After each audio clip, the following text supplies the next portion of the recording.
ce sont les anglophones, voilà. Parce que la mentalité anglophone, c'est vraiment, selon moi, la meilleure mentalité qu'il faut à un jeune pour pouvoir avancer. Et c'est quoi cette histoire d'anglophone? En fait, les anglophones, c'est plus, c'est une manière de donner la valeur et donner l'exclusivité à ceux qui nous aiment, ceux qui nous soutiennent. Comme DJ Arafat, il avait la Chine populaire, on a plusieurs autres stars ou célébrités qui ont donné un surnom particulier à leur fanbase. Donc pour moi, c'est plus une communauté. Moi, je ne vois pas ceux qui me suivent ou ceux qui m'aiment comme des fans.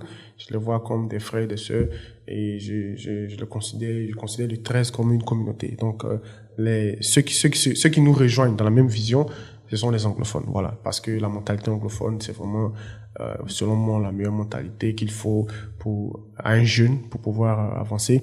Et aussi, on était victime de diffamation sur les réseaux sociaux et les gens ont voulu me surnommer, surtout moi anglophone, pour décrire en fait quelqu'un qui est malin, mais quelqu'un qui n'est pas sérieux et tout ça. Donc moi j'ai préféré renverser ça et nettoyer ce nom-là et puis l'approprier à notre communauté pour leur montrer que il s'agit pas de ce que les gens disent, hein, il s'agit de ce qui est fait. Voilà. Donc les anglophones c'est ça et tout ce qu'on veut faire d'ailleurs, tous les produits qu'on fait sortir, c'est destiné à tout le monde, hein, mais on donne l'exclusivité et des avantages beaucoup spéciaux à ceux qui nous suivent, ceux qui nous aiment, ceux qui nous supportent, ceux qui sont fiers, hein, d'être dans cette communauté-là. Et ce n'est que le début, hein, de cette communauté. Nous sommes qu'au début. Là, on n'a même pas encore bien commencé. Et on a beaucoup de choses qu'on prépare. Et comme j'ai dit, je me suis lancé un défi. Ça va être vraiment une communauté exclusive qui va bourrer de personnes qui veulent. Les gens vont se débattre même pour faire partie de cette communauté-là. Alors, on sait qu'il y a le Tchin-Tchin Côte d'Ivoire. Est-ce qu'il y a autre chose qu'on devrait savoir concernant l'actualité de Jonathan Morrison aujourd'hui?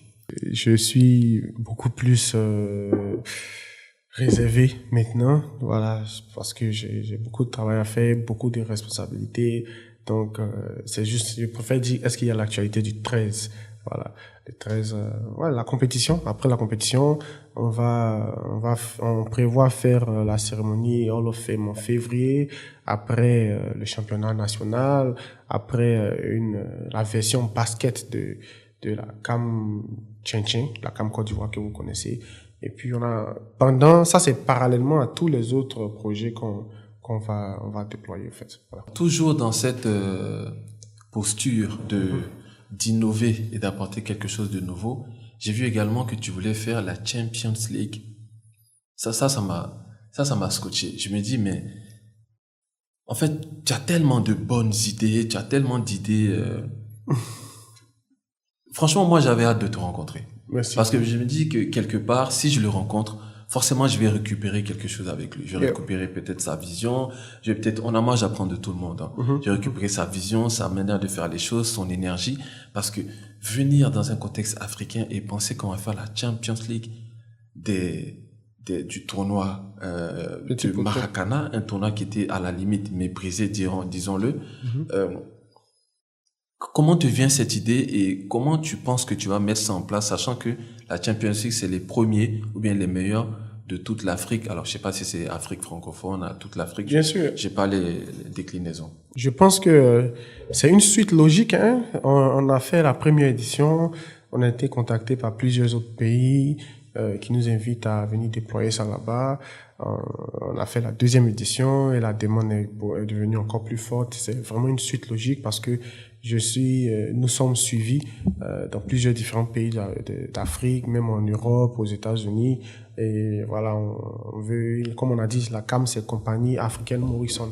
C'est pas compagnie ivoirienne, c'est pour toute l'Afrique. Donc, on va exporter la compétition. Et si déjà on exporte la compétition, c'est une suite logique de faire rencontrer tous les vainqueurs des différentes compétitions locales. Donc, pour nous, c'est pas vraiment grande chose, mais le plus important, c'est le travail qu'il faut mettre là-bas, à l'intérieur. Et comme on a dit là, tout ça rentre dans l'optique de développer le petit poteau. Voilà, ce sport-là. Donc, on peut pas développer un sport si on le joue uniquement dans un pays. Il faut le faire connaître aussi aux autres pays d'Afrique parce que c'est vraiment quelque chose. Il y a vraiment une certaine énergie qu'on a pu créer, une énergie d'union et de solidarité, de soutien à des gens qui n'ont jamais porté le maillot de Yopougon. Ils portent le maillot de Real, de Barça, de Chelsea. Tout ça, c'est des communes des autres pays qui sont à 7000, 8000 kilomètres de nous, qui ne savent même pas que nous existons et on porte le maillot aussi. Et c'est ça que moi je veux changer, en fait. Je veux voir les gens porter le maillot de Yopougon, porter le maillot d'Abobo, porter le maillot de leur propre ville. Et tout ce qu'on fait là, on est beaucoup apprécié, beaucoup suivi aussi par la diaspora. Parce que eux, ils connaissent la valeur de ces choses-là. Ils commandent même, il y a des gens qui commandent des t-shirts de notre compétition. En France, il y en a qui commandent depuis les États-Unis, il y en a qui commandent dans les autres pays d'Afrique. Et il y a des gens qui viennent de Divo, qui ont commandé des t-shirts qui sont au Gabon, qui portent des t-shirts de Divo au Gabon. Il y a quelqu'un qui nous a appelé, il a vu quelqu'un passer au Togo avec un t-shirt de peau noire. Il y a des gens en France qui portent des t-shirts de leur équipe. Ils sont fiers d'appartenir, ils sont fiers de leur origine, mais je sais pas l'Afrique, mais la Côte d'Ivoire n'a pas encore eu cette opportunité-là de valoriser ses propres jeunes et de créer des talents localement. Je pense que c'est possible. Je pense que c'est vraiment possible. Et cette concurrence saine-là des différentes villes, communes. Et cette année, même avec la 3e édition, on va amplifier ça encore. On va vraiment mettre le paquet. Et voilà, c'est vrai que vous voyez ça grand, mais nous, on ne voit pas ça grand pour l'instant parce qu'on veut faire beaucoup plus que ça.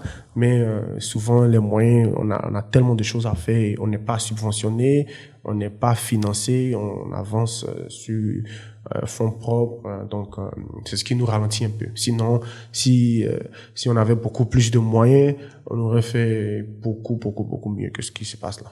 Moi, je t'écoute et il y a une question qui me vient à l'esprit. C'est qui le mentor de Jonathan Morrison? Est-ce que tu as un mentor?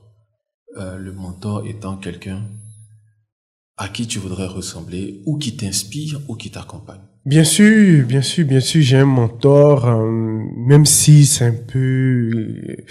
un peu dans différentes, je sais pas dire, même si je sais pas comment formuler ça. Bon, mon mentor, c'est Didier Drogba.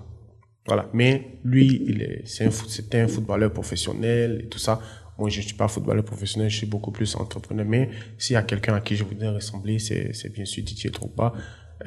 Par rapport à sa tenue, il est vraiment correct, il a une bonne mentalité, il impose le respect partout où il va et voilà, il me donne beaucoup de conseils. Voilà, beaucoup de conseils et c'est quelqu'un de qui je suis fan depuis tout petit, même avant de le connaître.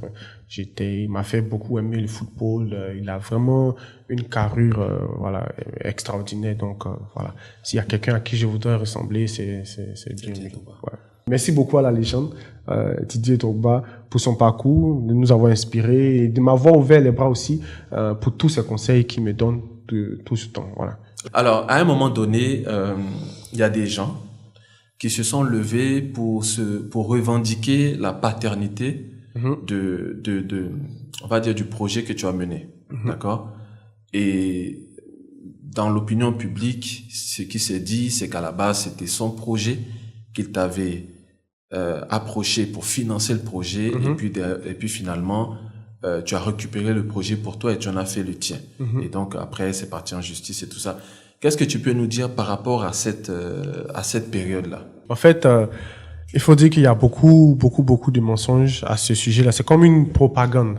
Et ces personnes-là ont profité du moment où il y avait assez de scandales autour de nous pour lancer cette compétition-là. Mais d'abord, je n'ai jamais été approché par quiconque pour réaliser un projet et j'ai pris le projet pour le faire, jamais.